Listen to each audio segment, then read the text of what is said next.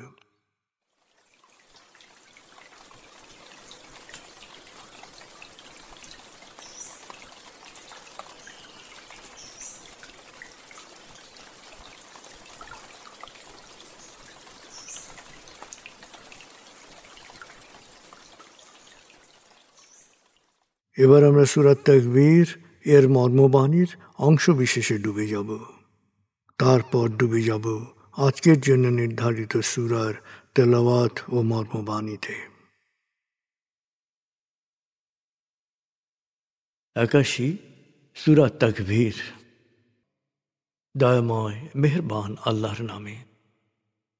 যখন সূর্য অন্ধকারে ঢেকে যাবে, যখন তারকারাজি নিজেদের আলো হারাবে, যখন পর্বতমালা মরীচিকার ন্যায় উধাও হবে, যখন পূর্ণ গর্ভবতী উটনী পরিত্যক্ত হবে, যখন সকল বন্য পশুকে একত্র করা হবে, যখন সমুদ্রের জলরাশি স্ফীত হবে, যখন দেহে আবার আত্মা সংযুক্ত হবে, যখন জীবন্ত কবর দেয়া শিশুকন্যাকে জিজ্ঞেস করা হবে কি অপরাধে তাকে হত্যা করা হয়েছিল, যখন প্রত্যেকের আমলনামা দেখানো হবে, যখন আকাশের আবরণ সরানো হবে, যখন জাহান্নামের আগুন গনগনে লাল করা হবে, যখন জান্নাতকে দৃশ্যমান করা হবে, সেদিন প্রত্যেকেই জানতে পারবে কি পরিণতির জন্যে সে নিজেকে প্রস্তুত করেছে, বুঝতে পারবে কি করা উচিত ছিল আর কি করা উচিত হয়নি।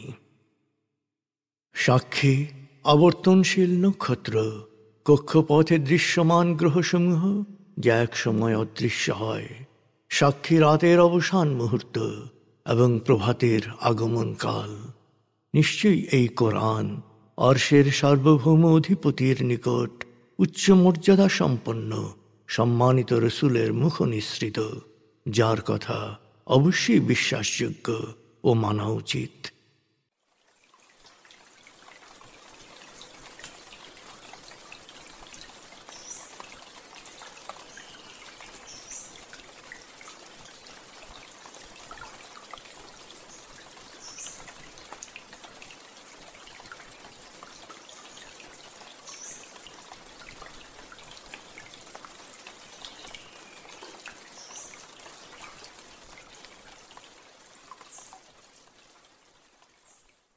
এবার আমরা সূরা আদিয়াত ও সূরা কিয়ামা এর তেলাওয়াত ও মর্মবাণীর গভীরে ডুবে যাব।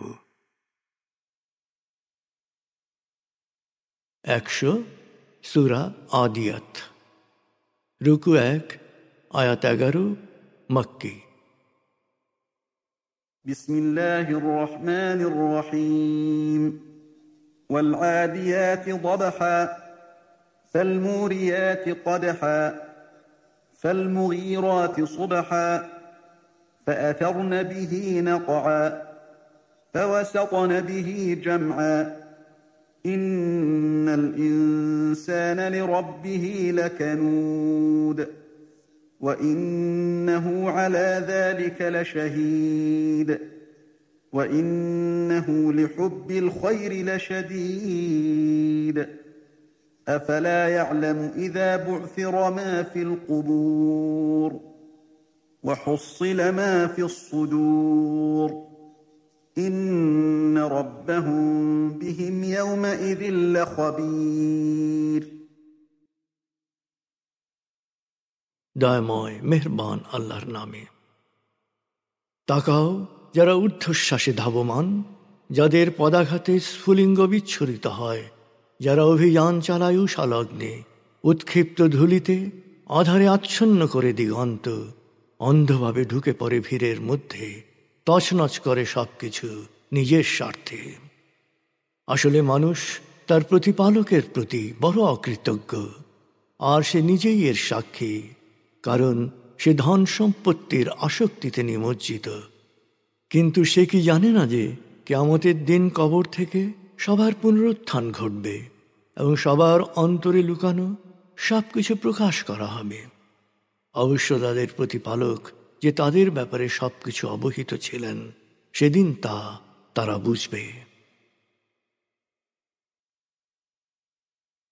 75 সূরা কিয়ামা, রুকু 2, আয়াত 40, মক্কি।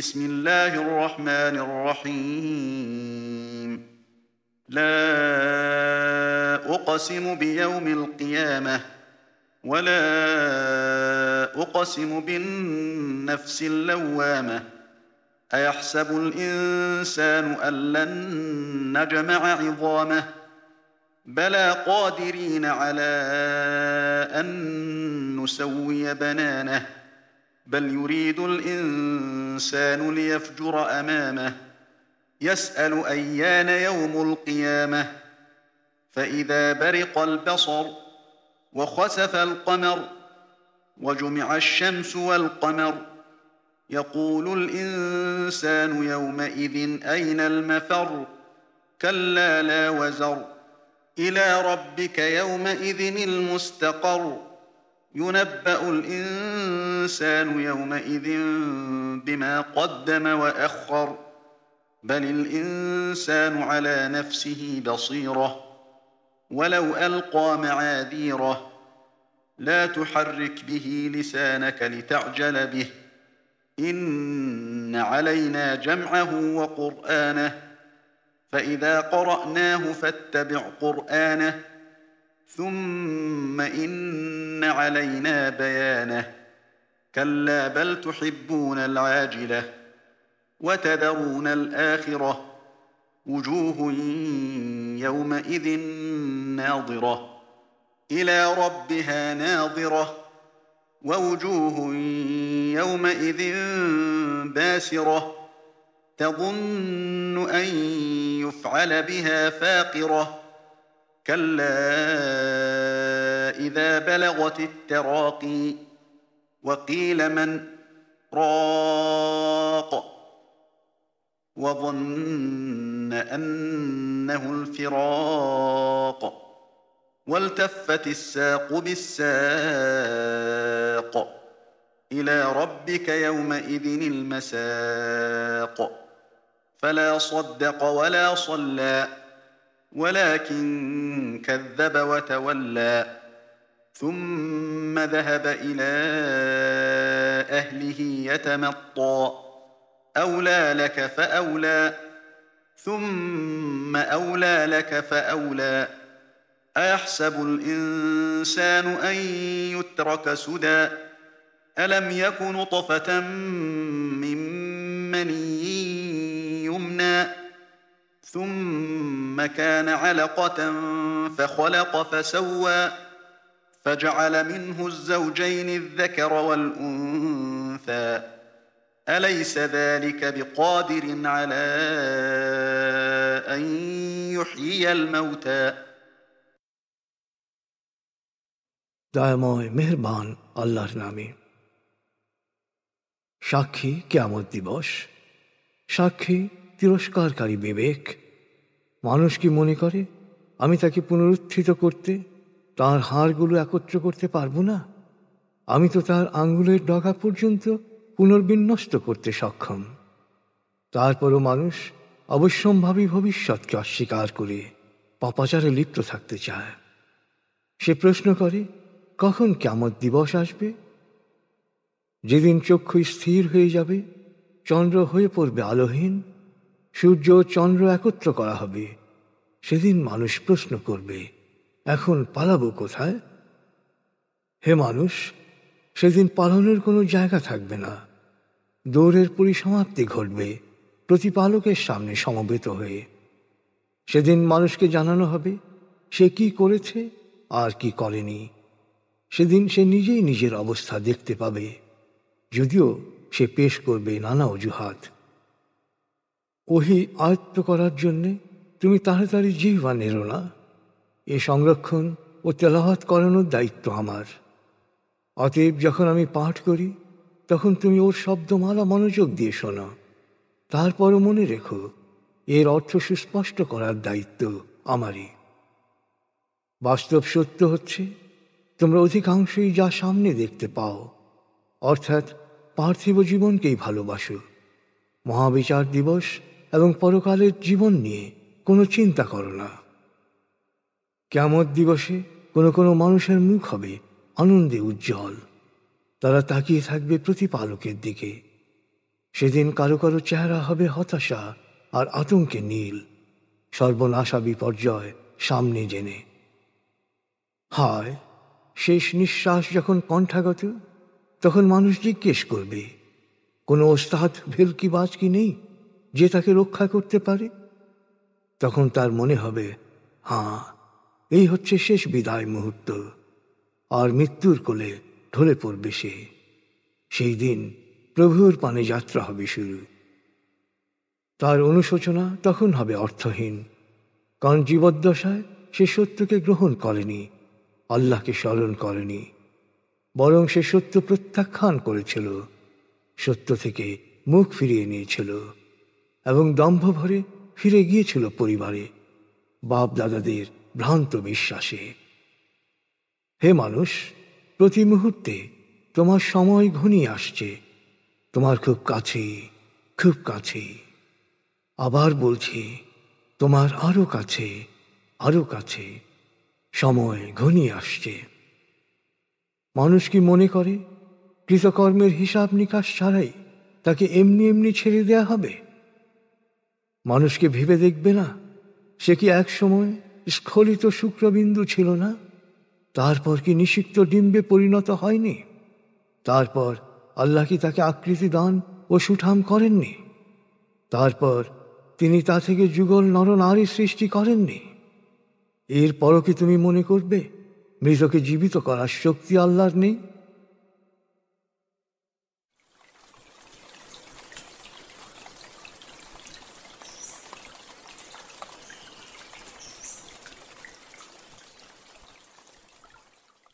আপনি এতক্ষণ মর্মবাণীর গভীরে ডুবেছিলেন।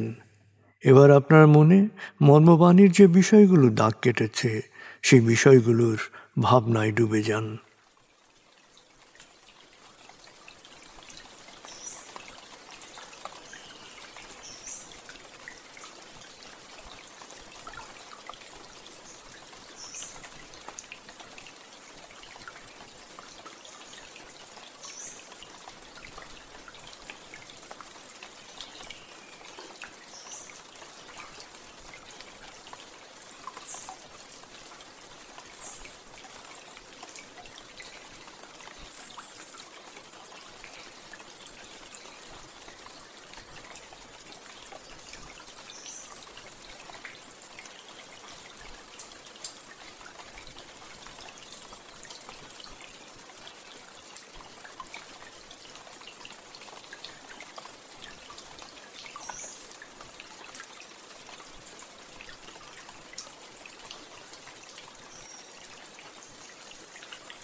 এবার আমরা জিকির ও দোয়ার গভীরে ডুবে যাব।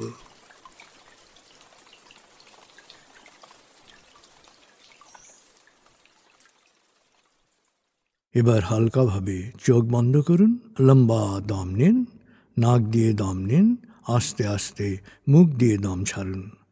দম নেবেন পেটে, ছাড়বেন মুখ দিয়ে। দম নেওয়ার চেয়ে দম ছাড়তে সামান্য বেশি সময় নিন।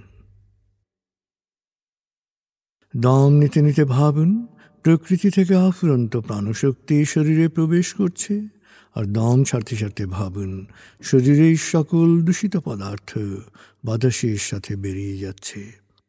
নাক দিয়ে দম নিতে নিতে ভাবুন প্রকৃতি থেকে আফুরন্ত প্রাণশক্তি শরীরে প্রবেশ করছে, আর মুখ দিয়ে দম ছাড়তে ছাড়তে ভাবুন শরীরের সকল দূষিত পদার্থ বাতাসের সাথে বেরিয়ে যাচ্ছে।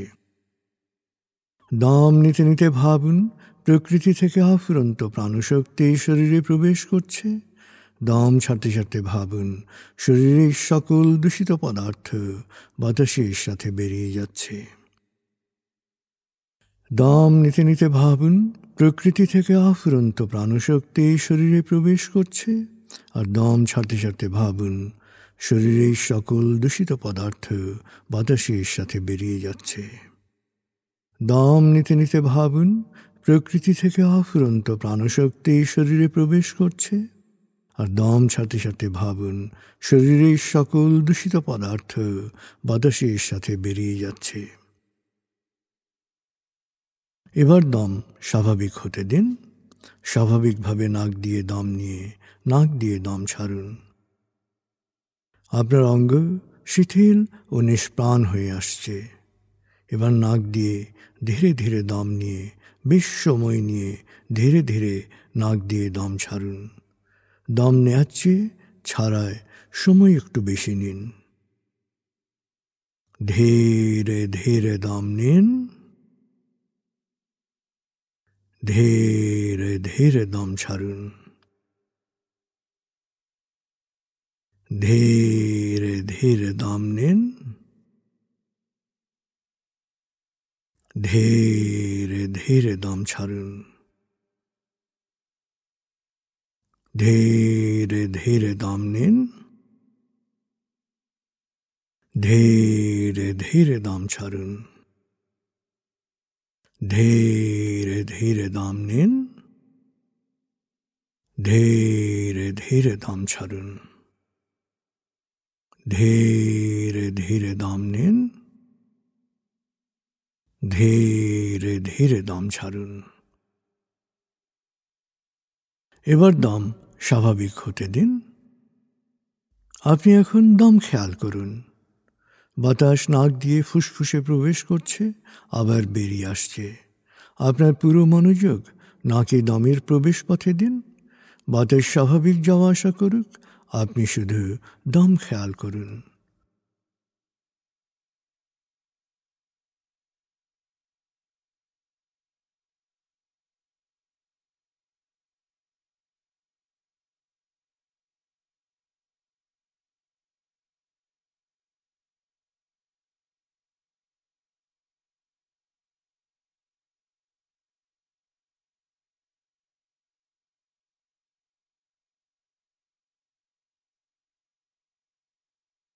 অনুভব করুন আপনার শরীর ভারী লাগতে শুরু করেছে।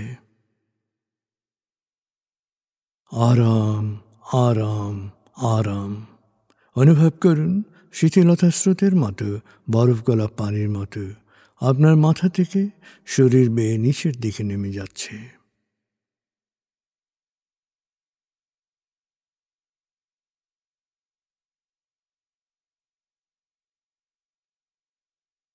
আপনি এখন পুরোপুরি শিথিল। শিথিলায়নের গভীর স্তরে প্রবেশ করেছেন আপনি। আপনার ব্রেন ওয়েভ বিটা স্তর থেকে নেমে গেছে আলফায়। মনের বাড়ির পথে আপনি এখন আলফা স্টেশনে এসে পৌঁছেছেন। এই স্টেশনে আপনার জন্য রয়েছে বিশেষ ওয়েটিং রুম। আলফা স্টেশন থেকে আপনি এখন মনের বাড়িতে যাচ্ছেন। আমি গণনা শুরু করছি। 19